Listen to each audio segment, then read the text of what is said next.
في هذا الفيديو سنأخذكم في رحلة مشوقة لاختيار أفضل 10 منتخبات عربية في التاريخ.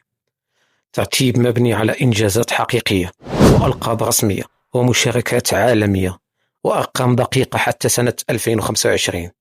شدوا الأحزمة فالقائمة مليئة بالمفاجآت. نبدأ بالمنتخب العاشر، منتخب عمان، بطل كأس الخليج مرتين، أحدهما في 2009 والثانية في 2017-2018. ورغم عدم وصوله إلى كأس العالم حتى الآن، إلا أنه فرض احترامه بفضل تطوره السريع وأسلوبه القتالي وظهور جيل ذهبي بقيادة الحارس الأسطوري علي الحبسي. في المركز التاسع، الإمارات العربية المتحدة، منتخب حضر في كأس العالم 1990 ونافس على لقب آسيا وبلغ النهائي التاريخي عام 1996، كما فاز بكأس الخليج في مناسبتين.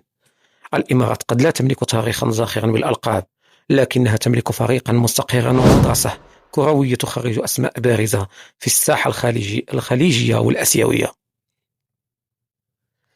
المركز الثامن، منتخب قطر، بطل كأس آسيا 2019 وأعاد الإنجاز مرة أخرى في 2023، محطما أرقام دفاعية وهجومية غير مسبوقة. رغم مشاركته المتواضعة في كأس العالم، إلا أن التطور السريع والبنية الاحترافية والجيل الذهبي بقيادة أكرم عفيف وضعوا قطر بين أفضل المنتخبات العربية بلا شك.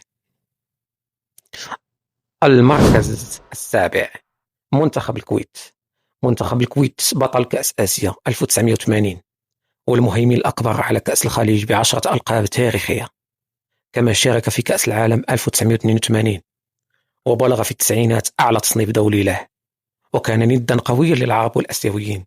تاريخ الكويت الكروي هو مدرسة كاملة لا يمكن تجاوزها.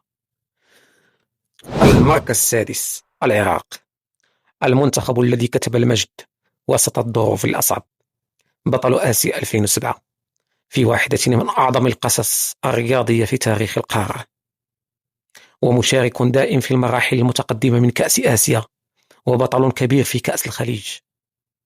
أسود الرافدين، منتخب حمل قلوب الملايين وأثبت أن الروح أحيانا تهزم كل الظروف.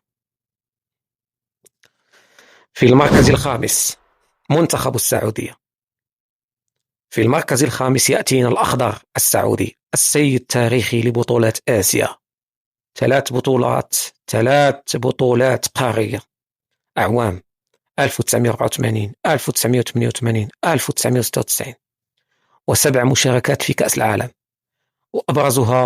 وأبرزها التأهل التاريخي إلى الدور 16 في 1994، كما قدم واحدة من أعظم مفاجآت مونديال 2022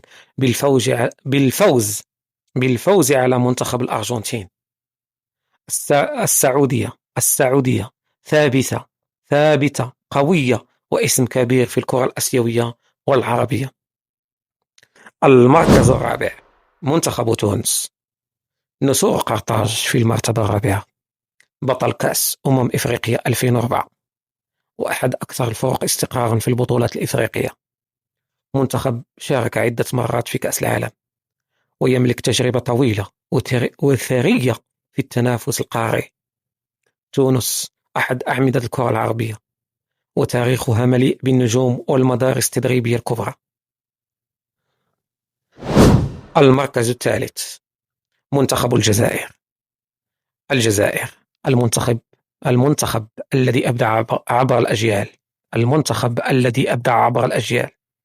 بطل إفريقيا مرتين 1990 و2019، شارك في كأس العالم 5 مرات، وصنع واحدة من أجمل مشاركات العرب في 2014 عندما تأهل إلى الدور 16 وفاز على كوريا الجنوبية وواجه ألمانيا بشراسة في مباراة خالدة.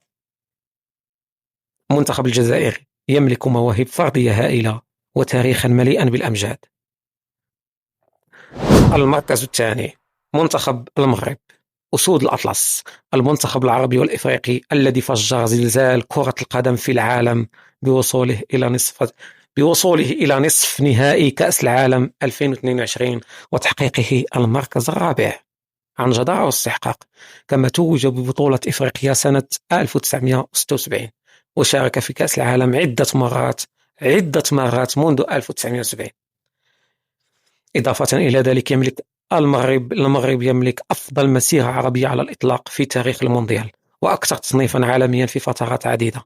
إنه منتخب كتب التاريخ وغير خريطة كرة القدم العالمية.